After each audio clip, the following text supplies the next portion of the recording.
Εγώ να τα κάνω. Και εγώ πρέπει να πάω με τα παιδιά μου με τον δρόμο, γυρίζω με τον δρόμο. Έκανε σύρμα. Είσαι μαμάκια, δεν είσαι παιδί. Σε με τη μάνα θα πα.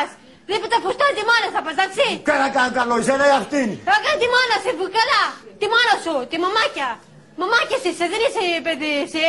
Πού θα φουστάνει η κυρία σε μαμάνα σου. Όταν πότε είναι η μάνα μου. Ναι. Εσύ γιατί μου τα λες. Να μην κάνω τα νεύρα μου.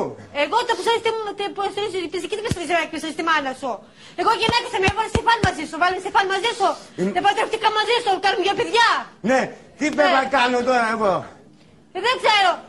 Κόψε το λαιμό σου, τι δεν ξέρω τι να κάνεις εσύ. Εγώ θέλω όμως άλλη τη στιγμή μου, εντάξει. Ναι, είπατε αν ήταν εγώ. Τώρα άμα βγει του χαρτί του δύο θα μου πω παπάς.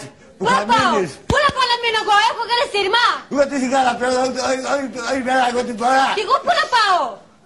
Εγώ σε πάλι μαζί τα είπα, αλλά με σε πάλι μαζί, τι με κάνεις έτσι τώρα. Εσύ είσαι μαμάκες με τη μάνα σου μαζί. Στο φουστάνι να την γυρίζεις, με τη μάνα σου. Δεν μπορώ να πάω καν θεραπεία, δεν έχω τίποτα. Μόνο μια μέρα, 2 μέρες με κάτι, όχι, 2 εβδομάδες μου κατήσαν μέσα εκείνη εκεί. Να πας αλλού, άλλη κλινική να πας και αστροπία. Και πού να πάω, εγώ δεν έχω ό,τι είχα, ούτε αφάγια τίποτα, πώς θα βάλουν μέσα η εταιρεία.